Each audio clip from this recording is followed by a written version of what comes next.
Tonight on Localite with John Compton, artist and longtime resident of the Dalles, Jeanne Hillis shares her story. Jeanne's work comes in all different shapes, sizes, and formats, but she is perhaps best known for her work interpreting the petroglyphs that lined the Columbia before the building of the dam system. That's all coming up on Localite.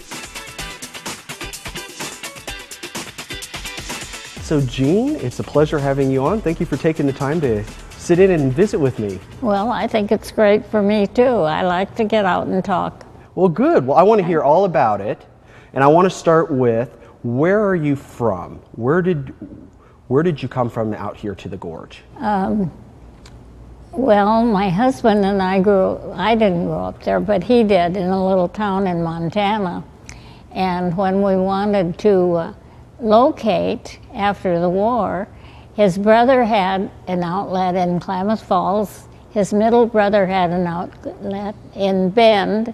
And so what was left? And there were three places, one on the coast, one at Lakeview, and this one. And of all the choices that we had, we decided this was by far the best. The Dalles. We liked this. And how many years ago was that, or what year was that? Well, in 1945. In 45. So it sounds like you made the right decision, because you're still here. Yes. Yes. So Yes, you must indeed. love it.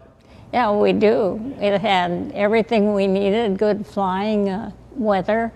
After the war, we bought a small plane, and after my husband passed, I flew it a lot.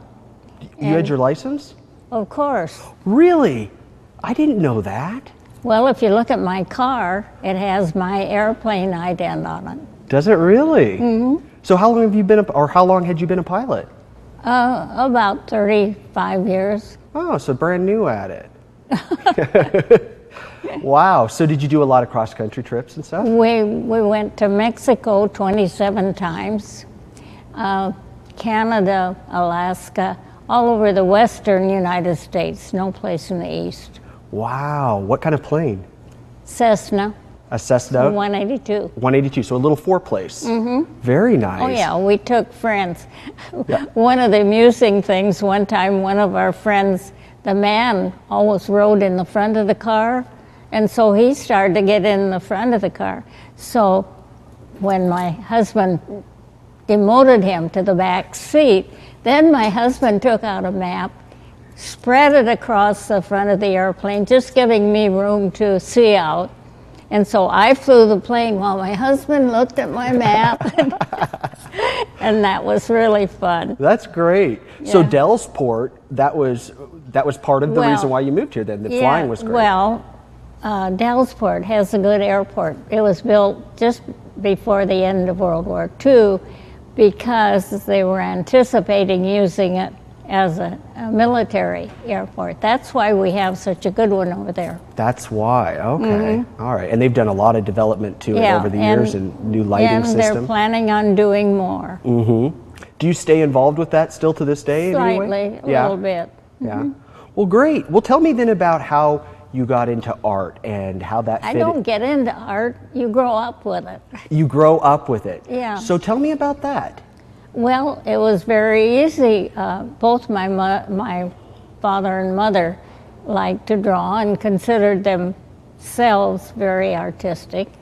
And so I just grew up with it, but I didn't have any formal training until I got into college. All right. Because it was just, well, the times were very austere. It was during the Great Depression. And there weren't art teachers. But there was one teacher who was very interested in the work that I was doing. And so I would draw. I'd tear out all the frontispieces of my books because they had such good drawing paper. And I drew on everything I wanted to. And then at the end of the week, I would spread everything out on the floor in the schoolroom, and pick out the best pieces and take them to this friend teacher that I had. And she wasn't an art teacher. She knew a lot about art, but she really was a big help to me. And then, of course, when I got in college, why, I had lots of lots of other people helping. Yeah. Well, when was it that you first decided, you know what, I'm darn good at this, I should make some money at it too? Well, that was what I decided, but I couldn't always get jobs in the art field. So I would continue taking different lessons and doing different things on the side. And so I got a job in Los Angeles as a, well, they called me a design engineer, and but actually I worked on translating plans into blueprints. But at the same time, I was taking more lessons, and so that's how I just kept progressing. And so I kept learning, and so then when we moved here, for a while I worked in our business, and then I taught school until my temporary accreditation wore out, and so then I went back to Portland State to get a degree in teaching art. And so I did that along with other things, because you never just do one thing. You're always doing a lot of different things. So you always kind of had that entrepreneurial spirit Yes. as well, in conjunction with a real talent, which Yes. is a really good match. So we'll talk more about, when we come back from the break, about Okay. some of the pieces that you've done, and especially the petroglyphs. And so lots of fascinating stuff. So Yeah. we'll continue the conversation right after this break. You guys stay with us. Be right back. Up next, I took relief classes for an art teacher that we had in the junior high, because she had a state job. So I worked on that, and then I did substitute teaching out at Petersburg, which is no longer with us.